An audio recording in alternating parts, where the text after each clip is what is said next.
migrating to Australia. It's the end of our last holidays for God knows how long. I'm Grant Williams. I'm sitting here in lovely Melbourne, and it's important to note that we're in Melbourne today because the guest is very Melbourne. Joined as always, I have David Bongiorno here with me. Hello, David. Afternoon, Grant. Did you have a nice break? Did you have any time off? You will meet David. I regulate my life so that every day's time off, mate. So now, before we get to our guest, are you now an immigration lawyer and not a migration agent? Great question.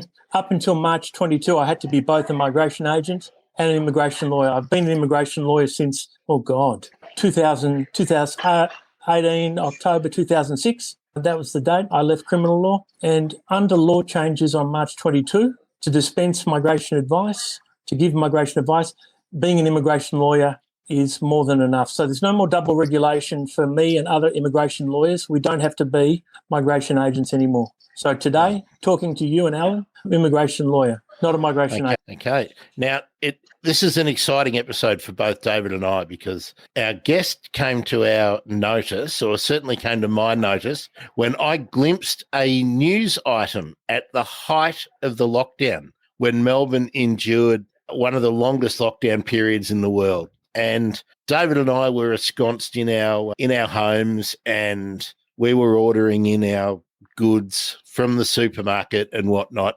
And even though life was difficult, we felt that we certainly knew it was a very different way to live your life, locked down in your own home. It was nothing compared to the plight that the international students who had been in Australia, in Melbourne for a period of time, maybe they were in their first year, maybe they were in their second year, maybe they were completing PhDs or something and had been here 5, 6, even more years. Now, the government in Australia basically said to the international students, go home. They said that to everyone. Go home while the pandemic's on, go home. And there was no real thought put into a response by the federal government, and certainly the state governments were late to the party, and local governments didn't really have the infrastructure set up to help those people who were stranded here. Now, I was watching the news and I saw an item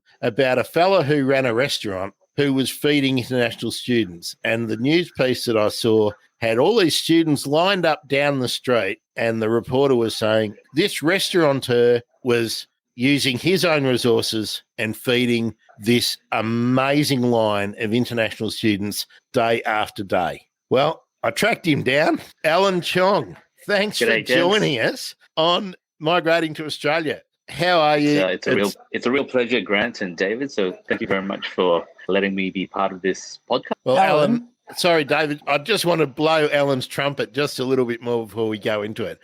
We get the word hero thrown at us so often, and people are lauded for doing things that are a tax break and or just doing their normal job. Now, you helped countless people and used your own resources. To me, that's a hero. What do you reckon, David?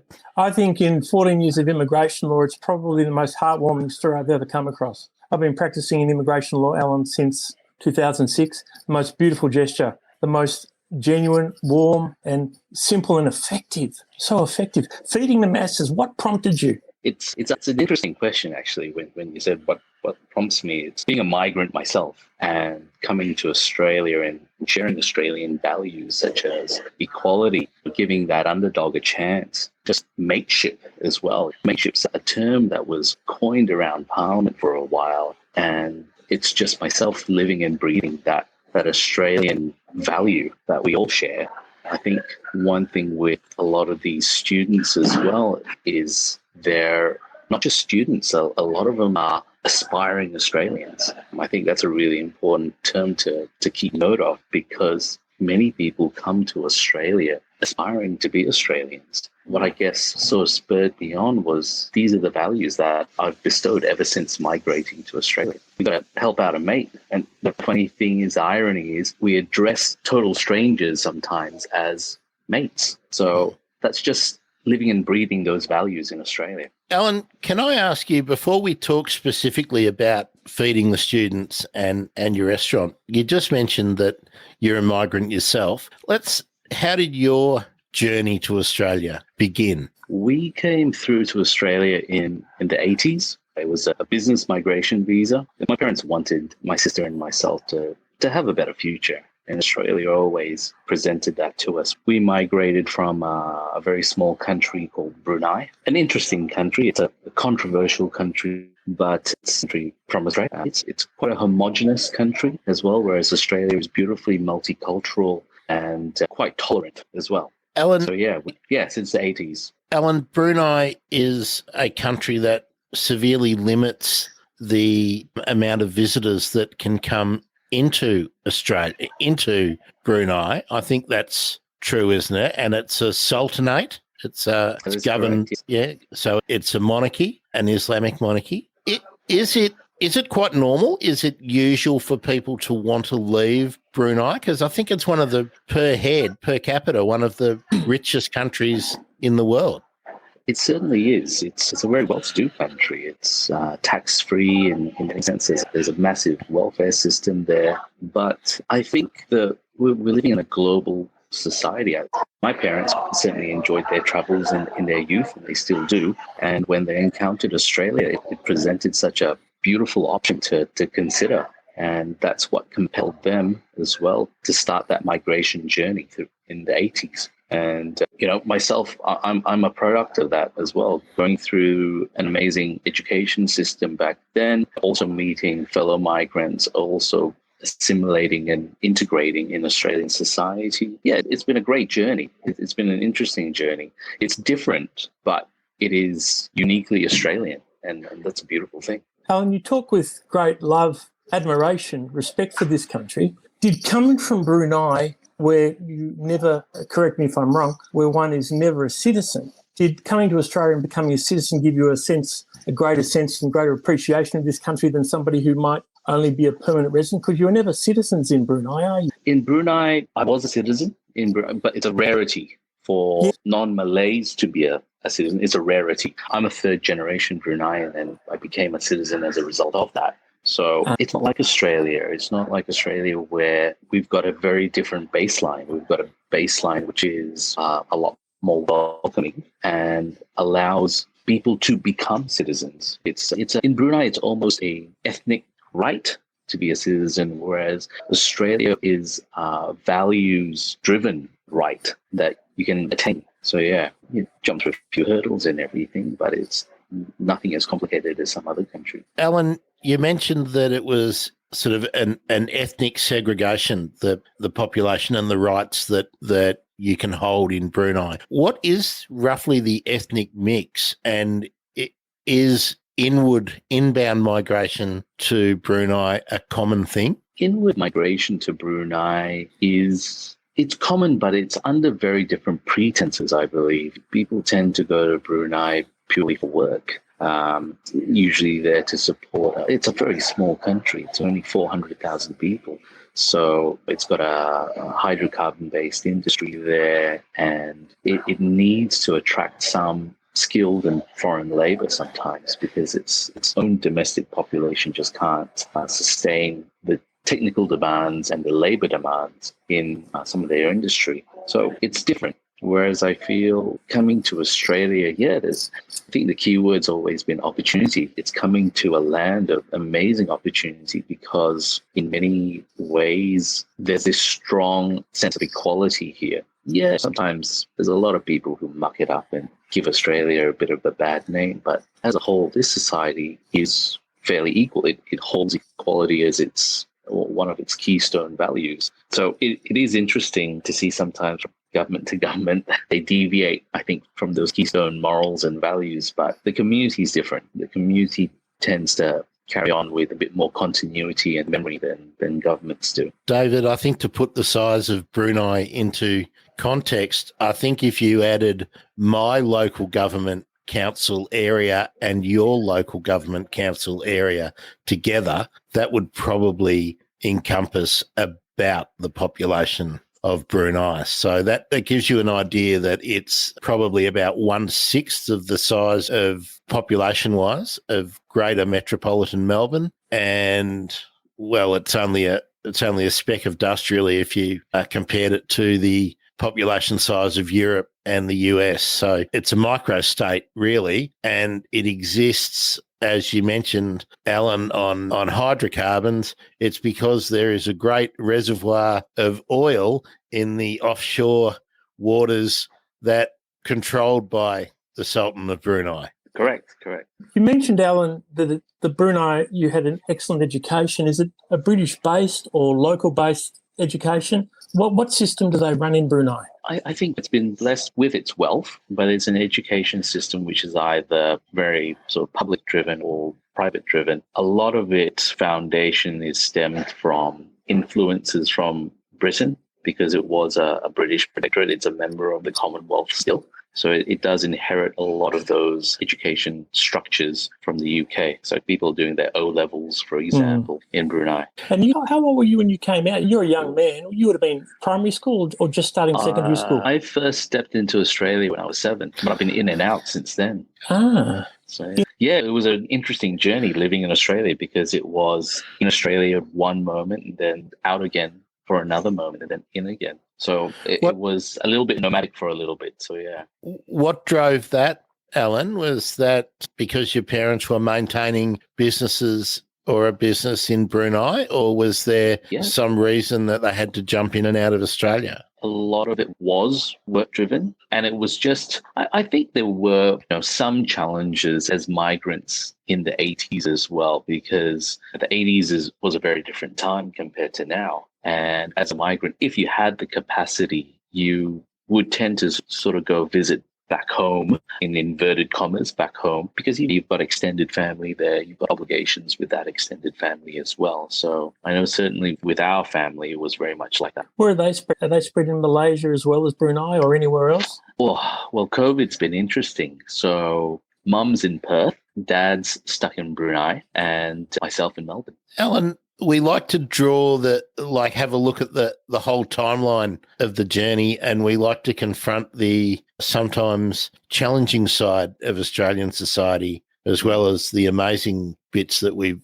already touched on. As a little tacker coming into Australia at 7, did you do much primary school and early secondary school here, or were you mostly schooled overseas? I did half of my primary school in Australia and the other half overseas, which was quite interesting because in primary school is really your formative years. So that's where you'll grasp pronunciation, accents and stuff like that. And it was interesting. It was interesting as a kid. Yeah. Well, my primary school years were mainly in the 70s, I think, early 70s, mid-70s, and then off into secondary school. I think David's were pretty similar. Mid-70s, late 70s, that's right. Yeah.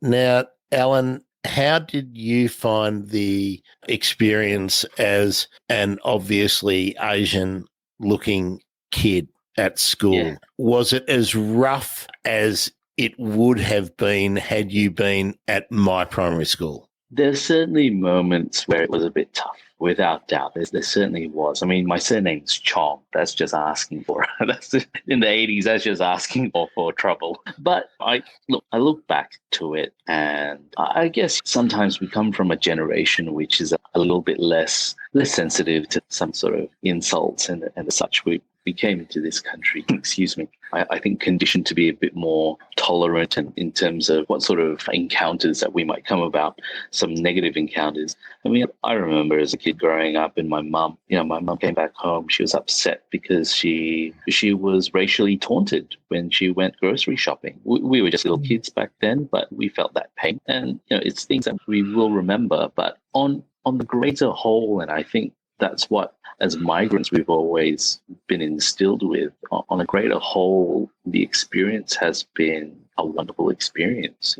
I remember as a little kid, my mum was really interested in the church community. She got a bit more active with that. The church community was a very multicultural community too. But I mean, multicultural in the sense that there was some multicultural elements to it, but it was still predominantly Caucasian. They had values. We were taken on by this country. Yeah, there's a lot of idiots as well, but as a whole, it's still a very kind and thoughtful country. Alan, kid, explaining to Lunch your was peers in the interesting. School playground, lunches were interesting. So yeah, explaining to kids yeah, in bringing the rice and playground in the noodles for lunch was interesting. Yeah, Sorry, we lost each other. Are you there? Yeah, no, David, can I Yeah, ask you a question again, David? I know I'm of Italian background on the paternal side, so people always wondered about the background. Coming from Brunei, was it hard as a 7, 8-year-old to explain to little kids with no concept of geography where Brunei actually was? I mean, had people in the playground heard of Brunei? Because a lot of Australians can be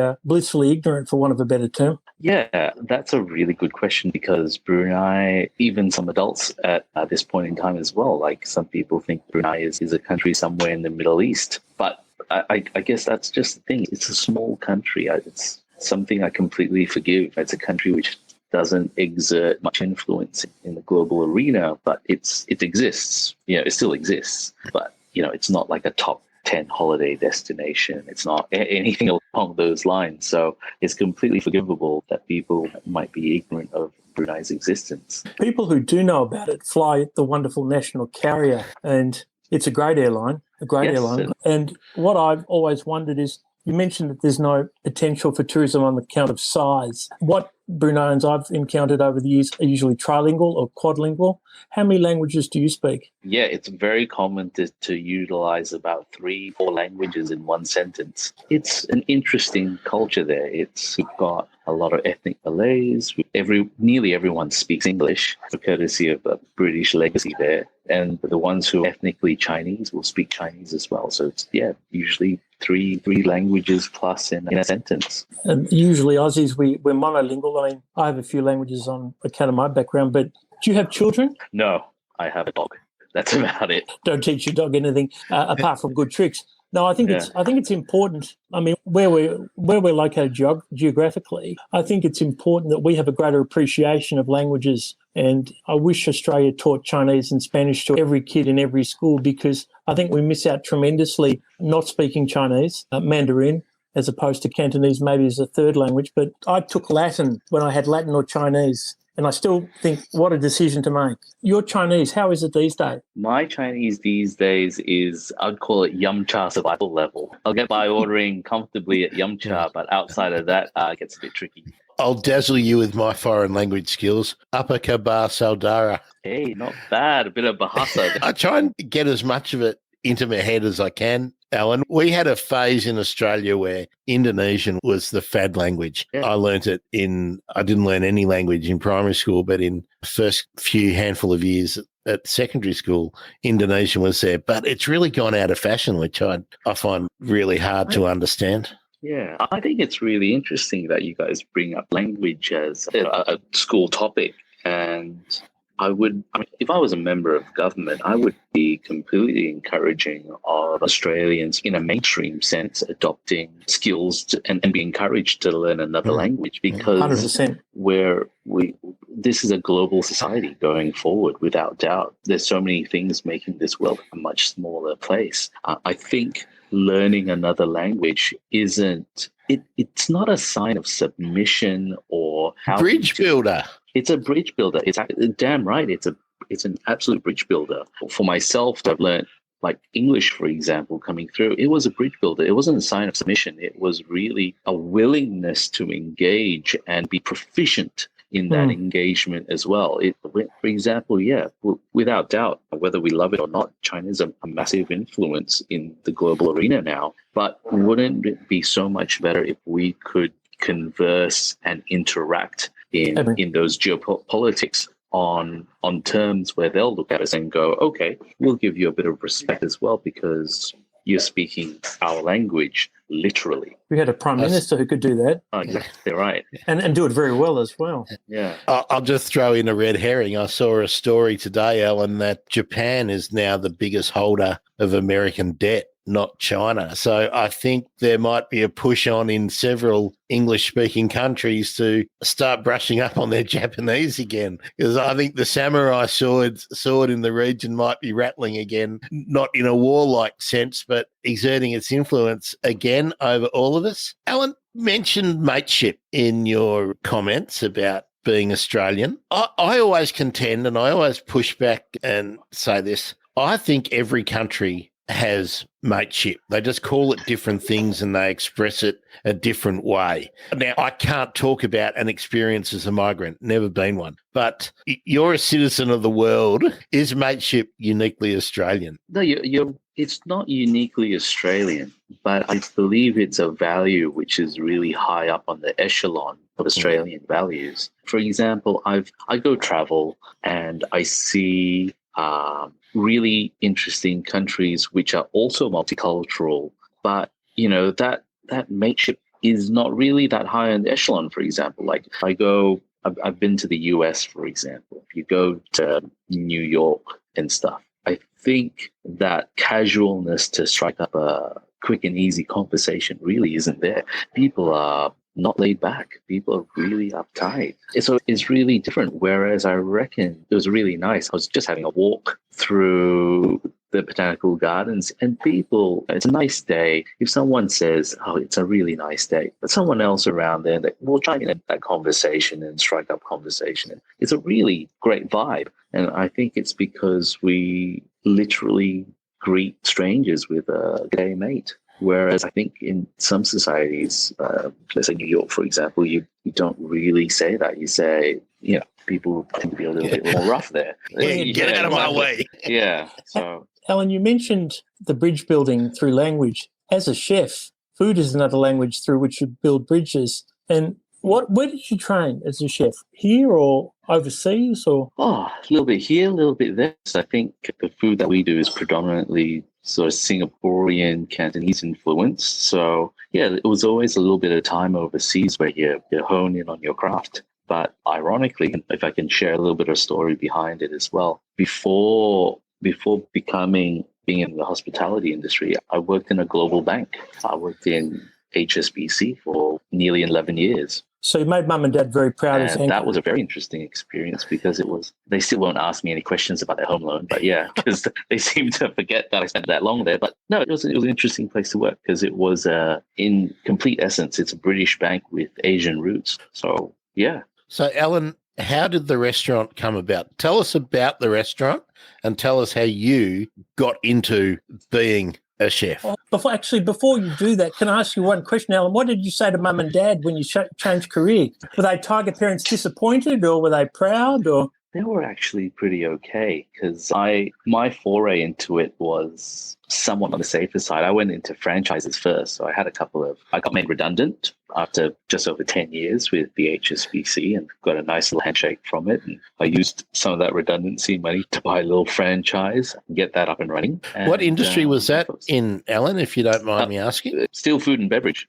So yeah, that was about 10 years ago. So sort of dabbled in there because I really didn't want to go to another bank. I wanted to, and Australia's a great place. You have that freedom. You can give a go in a whole lot of other industries. I don't think that stigma is as prevalent as how it's stereotypically portrayed sometimes in Asian society. You get these tiger parents who want you to either be an accountant or a doctor or a lawyer. But for myself, it was more so, telling my parents as well, if I'm happy, I will prosper. So that was a key message. And I think I guess it's a little bit more of a Western value sometimes. And I think that was an absolute blessing growing up in Australia. Yeah. So from franchising in food and beverage, so that's for someone trying to think what that would be like a bubble cup store or whatever, Mr. Noodle Box or exactly whatever. Right. Yeah, you cut your teeth doing that because, with the franchises, there's a few safety nets there. And then Tian in Flinders Lane here and another project back in Singapore, these were my first forays into brand creation. So starting from scratch. Okay. So, yeah. So my favourite franchise was Old Chinky Curry Puffs. Did you ever get involved with them? Oh, no, but I visited I think there's one franchise in Perth, I think. Wow. So it didn't really blow up, but I had my curry puff fix when I was visiting. The best curry puffs in the world from Old Chinky. Singapore's the best thing about Singapore in many ways. I love it. It's beautiful. Absolute food heaven. Absolute food heaven. Is that why you've made your restaurant Singapore focused? Because it is food heaven. Absolutely. Very much so. But I put in some really interesting menu items as well because how I approached this restaurant was first and foremost, It's an Australian restaurant, but it's heavily influenced by Singaporean cuisine. It's an Australian restaurant because by default, it's in Australia. And Australia is a multicultural society. And that's how I'll always perceive it. Other people might have their own perceptions, but if you hear it straight from my mouth anyway, it's an Australian restaurant with Singaporean influences. I do a Singapore chili crab jaffle. Oh my God. Brilliant. You open for breakfast? I'll open from 11 onwards, so yeah. Jeez, Yeah, I'm becoming hungry now. Alan, we did tease in our social media and whatnot that you had done the unthinkable, I think, is that you'd really used your resources to help lots and lots of other people during COVID. So can you give us an idea of how COVID at the time, give us an idea of the time frame? I think it was about April or May that I became aware of what you were doing. Tell me if I've got it right, and tell me how the lockdown affected you and your business sort of immediately. And then what did you have to actually do to start feeding the international students? So this was lockdown 2. This was our second lockdown, which was June. It was June. So it was the height of winter. Yes, that's right. Yeah. First lockdown, the tone was really different. I think with first lockdown, there was a lot of fear because we didn't know what COVID presented, but there was a light at the end of the tunnel because we were... Alan, can I interrupt you there too? Just so people who are overseas or in other parts of Australia understand. Now, you talk about 2 lockdowns, and so that tells me that you live in the east of Melbourne or in the city. Because where I live, the lockdown started, and apart from, I think it was 1 week where we were restricted, not to the house, we were restricted to 5 kilometres. The lockdown didn't end on my side of town. So for people to understand, I just think of lockdown as this extremely long period. David, I think you were in the different situation where you had a short burst of freedom and then our COVID numbers went crazy again. Yeah. So, that's just to place it in context, because I keep forgetting and I keep talking about the lockdown because that was my personal experience. So sorry, Alan, for interrupting. So we're in the depth of winter in June. And what was different about that second period from the one that started in sort of March? So if you recall the announcement of that second lockdown, it was initially 6 weeks. And at that time, I thought to myself, okay, let's just provision for 6 weeks. I'll give it a go first. So the first week we did charity meals. I had no idea how well it would have been received because, as we all know, during lockdown, we live in these little bubbles where being able to see and interact with others was pretty much stifled. We didn't really have a connection to see how other people were doing. We had a sense that, hey, I think some people are going to do it tough, but you don't know to what extent. So when we first did it, I set aside 30 meals. I didn't really know how well it was going to be taken up. The queue was 60 deep already. And for a restaurant at that point in time, which was relatively new, relatively unknown, I just went to myself, shit, there's an issue out there. And I just quickly cobbled together 30 more extra meals and we just pushed them out. I had a moment of reflection after that and thought to myself, one meal is not going to cut it. So I thought to myself, because lockdown was meant to be 6 weeks, let's just do this for 6 weeks. And then that's when cases got crazy. I remember cases got up to like 700 a day and stuff like that. So then the mindset sort of switched and went, maybe my business is going to fail. This lockdown doesn't look like it's going to end. But what am I going to do? Am I just going to sit at home with sit on my hands and do nothing? I'm not down for that. I just wanted to see, I just wanted to exhaust my resources, really. And just went, hey, I'll give it a go, whatever. Like, if you're going to go down, you're going to go down swinging. That's right. Go down in a glory. That, in all honesty, that's my personality. If I'm going to go down, I'll go down in a blaze of glory. If I'm going to win a hand in poker, it's all in. Before you continue, can I ask, as a new Australian, to throw in that horribly offensive term from the 60s and 70s, were you surprised at the way all levels of government just left the international students to fend for themselves? Surprised is most really a euphemistic expression. I think I was just really disappointed. Yeah, I was extremely disappointed. For a country which has benefited immensely by being a recipient of income generated from the international student community, it's hypocritical to act in such a way. It's short-sighted. It's extremely disappointing. And if anything, I think it's actually against Australian values. I don't blame Australia. I do blame decision makers, though, people who were empowered to try to supposedly represent us in this democracy. But I don't believe they actually really represented us. I think they took a very short-sighted view on, and they put short-term dollars first before casting back and thinking what the bigger picture really is. So thoroughly disappointed. Thoroughly. David, I've mentioned to you many times. I'm not sure if I've done it on the podcast before, but certainly in our private discussions. I think that decision to cast the international students essentially adrift with no support and with the government. I don't remember the exact words, but I think the words were, "You should leave." I think it was, just go home. I have a feeling that in the next 10 years, that will be pushed back from our neighbours over and over again to our. Absolutely. I think it's going to take us five generations to outlive the shame that decision has put on us. I hope it's less, because the cities, Alan will attest, Melbourne's dead without international students bring a sense of vitality, a sense of energy to the city. They do the jobs that a lot of Australian people their age don't want to do.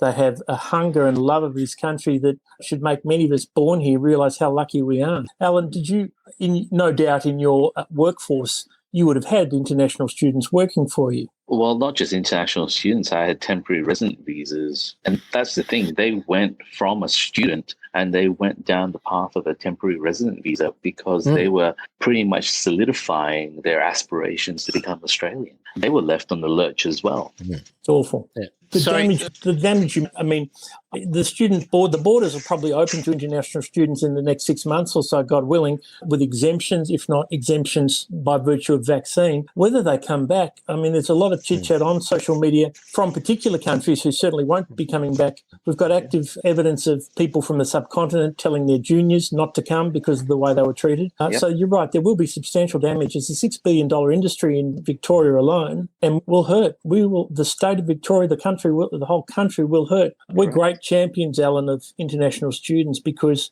they make amazing Australians and amazing contributors to the country. To see your workforce with your workforce, did they leave? I mean, JobKeeper, what happened with JobKeeper in the restaurant?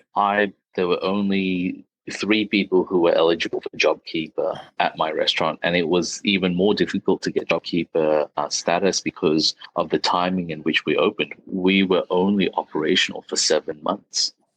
New businesses were really discriminated against, which was a flaw in the system because you had to be comparing your previous year's tax return to the prior year.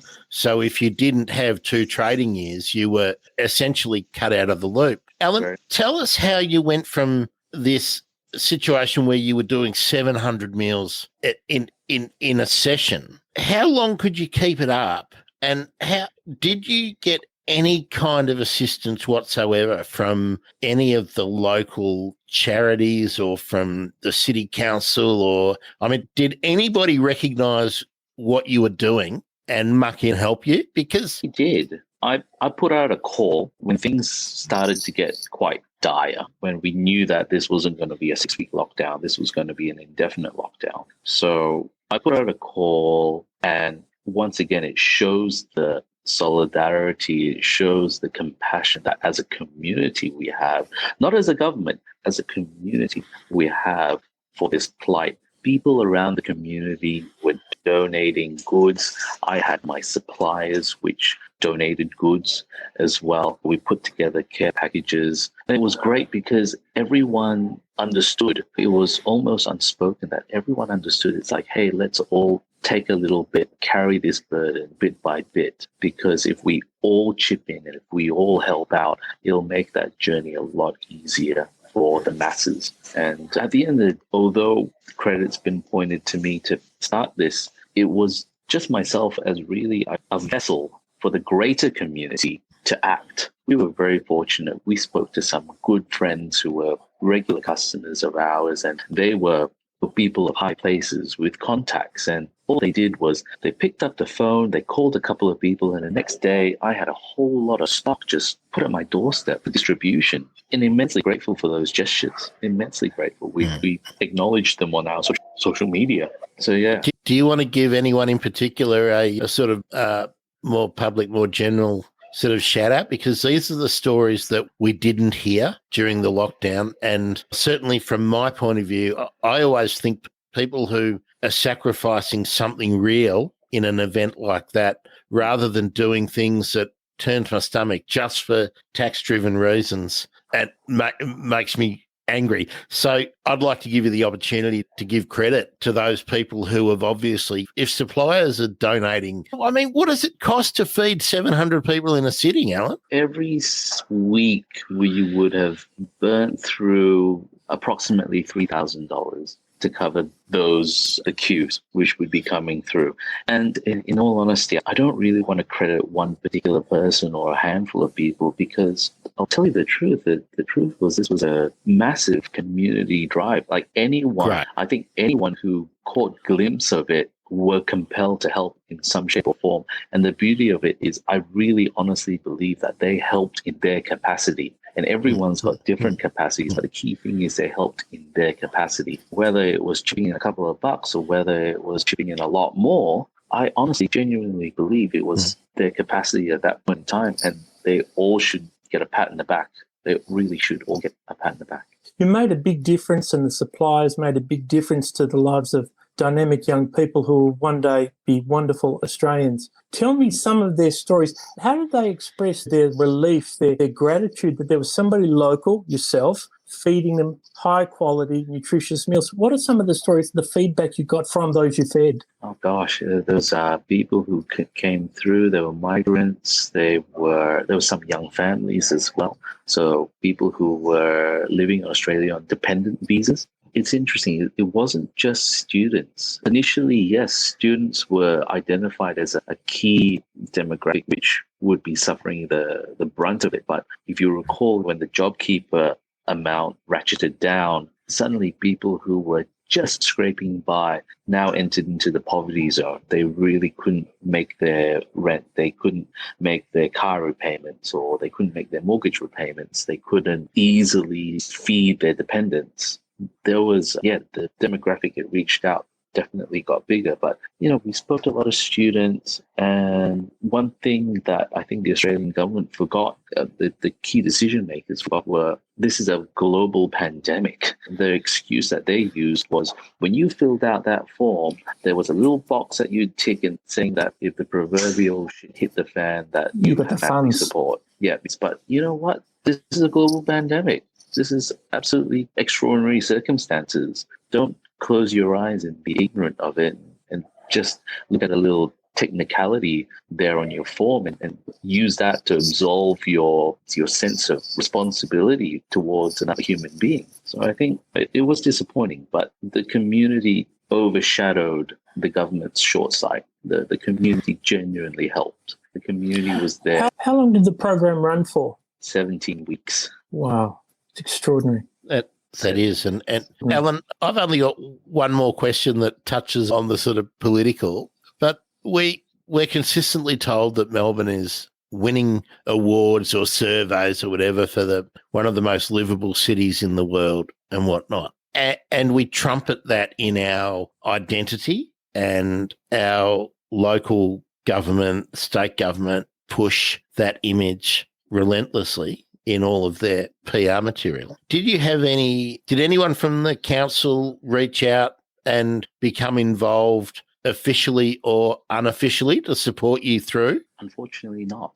They didn't, to be honest. And apart from Job Seeker, which as a new business, you couldn't really avail yourself fully of it anyway, was there any sort of special purpose grants or anything like that you were able to access? The City of Melbourne did provide a suite of grants to try to ease that burden as much as possible. And we were fortunate to be recipients of those grants. I mean, I have to be grateful for those grants because I wouldn't be operating today without those grants. The question of the quantum is another thing altogether, but the gesture was definitely there. There were other initiatives that the government did introduce, like Cash Boost and that, which were all designed to help. And they did. And like I said, I wouldn't be still operating today if it wasn't for those mechanisms.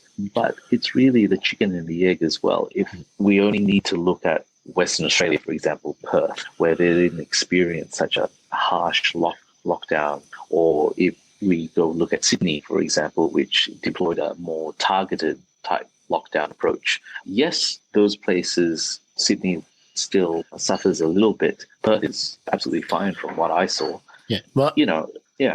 My personal opinion on that, Alan, since you've made it a comparatively national thing, is that I don't think anybody who was not in Melbourne at the time that we had the lockdown can understand what it was actually like. I don't think that any of the legislators and decision makers who were based in other parts of the country when they were sitting around the cabinet table, and the public servants all giving advice and whatnot, I don't think anybody had the capacity to understand what it was like. But I think that people in France and Italy, and certainly in like places like the Philippines now and the UK, those people will have long and enduring memories of an experience similar to the ones that we went through. Alan, Cash Boost was a state government. Was that one of the state government programs? That was a federal government program because it was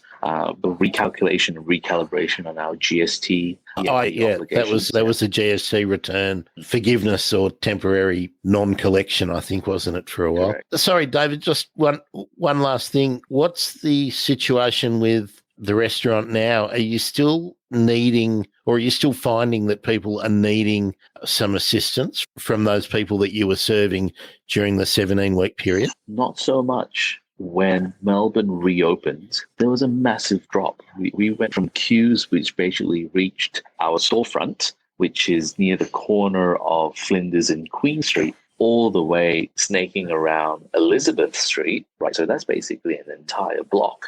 To, I remember the last day in which we did it, and when I decided to wrap things up, we had 12 people. So one thing I was grateful for was knowing that it wasn't just a bunch of people who were scabs. These were people who were in genuine need. It was also validation that it was the lockdown which was driving this, because when everything opened up, everyone could get back to work, everyone could contribute and move freely again. Alan, they talk about pandemics being a thing we've got to get used to in the future. What you did was a thing of beauty, and in 14 years of immigration, I think it's one of the most heartwarming stories. Would you do it again? Without a doubt, yeah. How's the restaurant tracking now, Alan? And have you introduced any pandemic specials to your regular menu? Well, we definitely had to streamline things a lot more. We had to think, we had to be COVID ready, and we are. We've got all our COVID safe protocols and the such. If you recall, we went through that brief 5-day lockdown, which hit us during Lunar New Year and Valentine's Day celebrations, which was a real blow to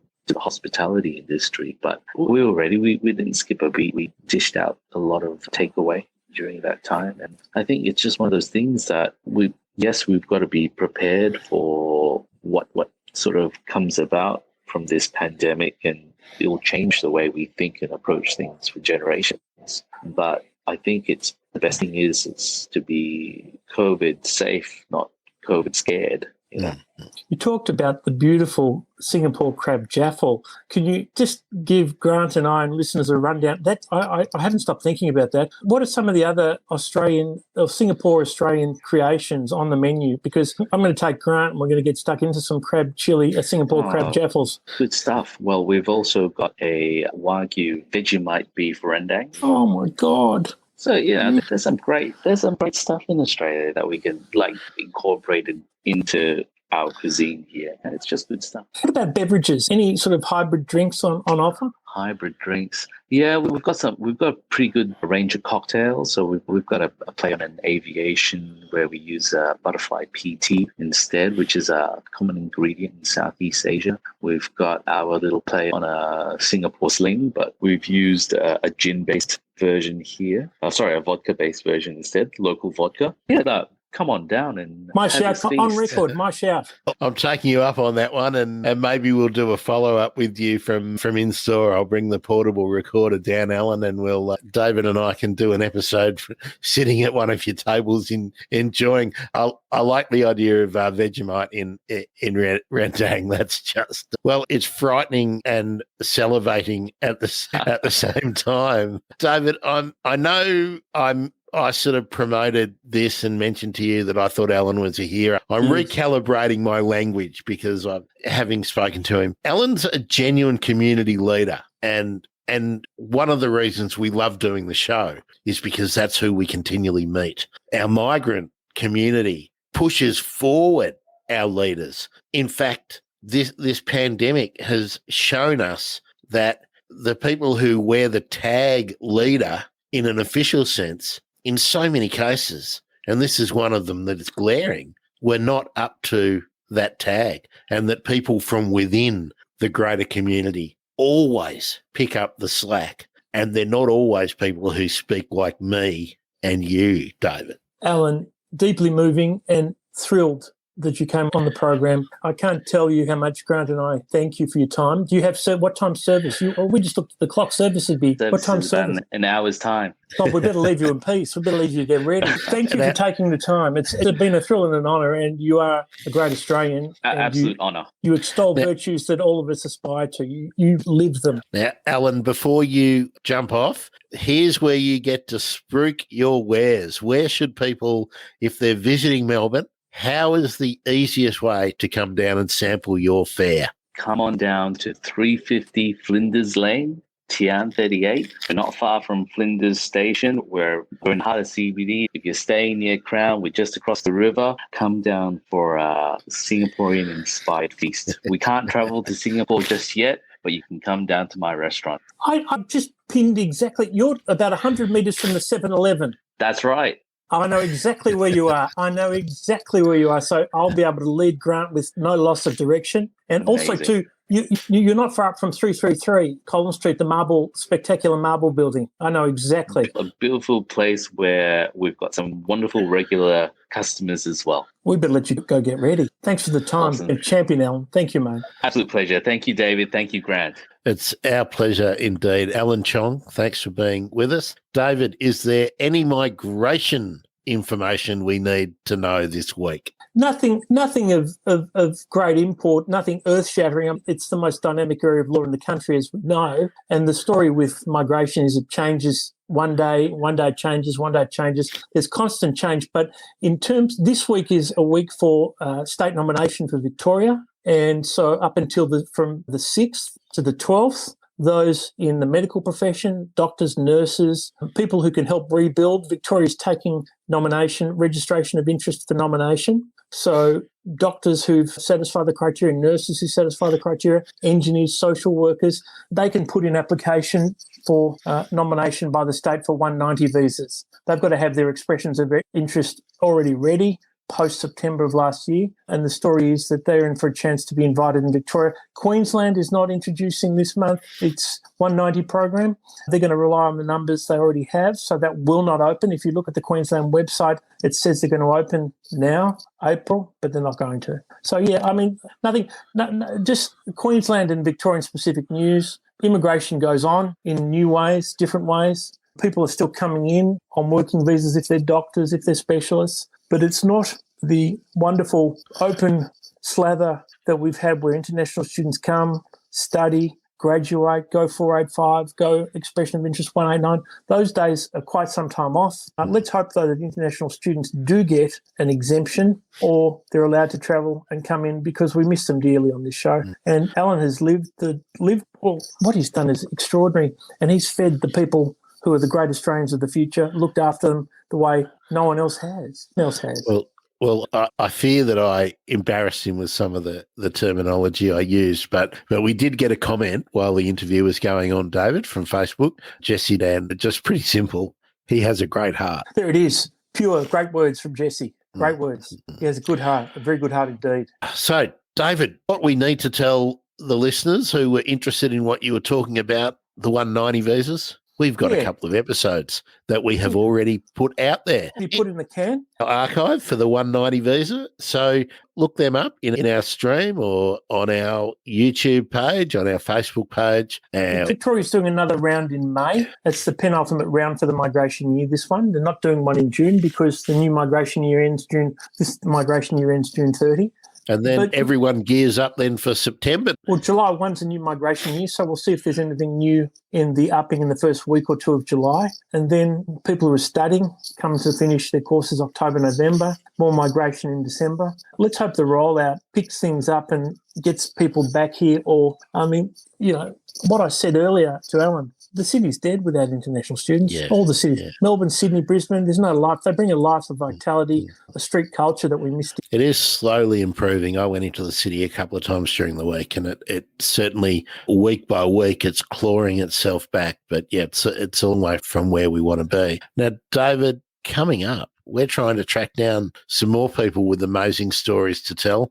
Now, I don't know if I'm going to be successful, but I am trying to find the most popular personality in the Philippines who was born near the Yarra River in a small country town in northern Victoria, but who nobody knows anything about here unless they're from a particular ethnic background. And she has a sister who is almost as famous, who nobody knows anything about. She was born here as well. Absolutely. And so we're going to try and broaden our stories out a little bit more. But, yeah, it's a little joy from the Philippines, Grant. I mean, that's something wonderful because the Philippines have been having a rough time with COVID, cyclones, you name it. The Philippines have had it.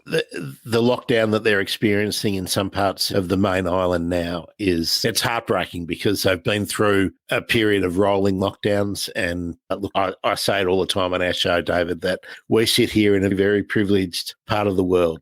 And everyone's going batshit crazy about vaccine problems here. Well, some parts of the world are 3 years away from getting vaccines in their arms. So let's always keep a bit of perspective on the pandemic. It's ongoing. We need to all live with it, but we need to live with it better together, I think. So, yeah, fingers crossed, David. Well, Mr. Bongiorno, David Bongiorno, at David Bongiorno. How do we spell that, David? So the Twitter handle, the quickest, fastest way to get in touch is at David, D-A-V-I-D, Bongiorno, B-O-N-G-I-O-R-N-O, all one word, David Bongiorno at Twitter. Direct message me. We'll tee up a time for a phone discussion, tee up a time to go Skype, Zoom, whatever suits, whatever's easy, and go through what can and cannot be done. Because remember, in immigration, it's as important to know what you can do as well as what you can't do. We don't want anyone going off on a frolic of their own. They need to be guided so that they navigate the maze of migration with ease and less minimum stress.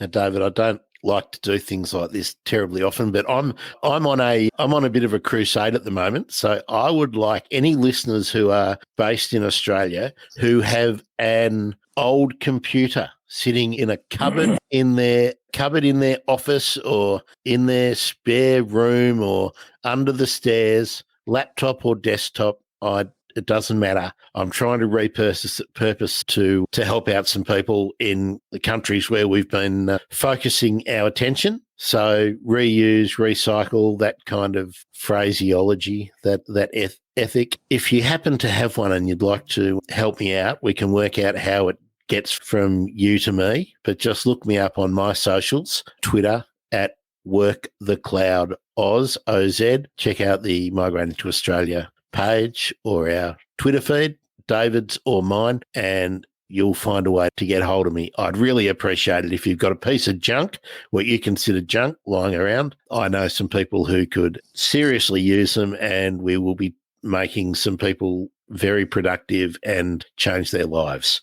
So there we go. There, I've got my begging bowl out. I thought the episode with Alan would be an appropriate place to introduce that, David, because he's obviously a man who's focused on making a difference for other people, and I salute him. I'm glad he came on. Me too. Great call to invite him, and we thank him again for his wonderful input into Melbourne society. So, dear listener, I hope you've enjoyed it, hung on all the way through, and we look forward to bringing the next Migrating to Australia podcast episode with you or to you. And don't forget, if you can't listen to us for any reason on your podcast, we're on Facebook and YouTube, where you can check out how devastatingly handsome. Good heads for radio. Grant. Ciao, everybody.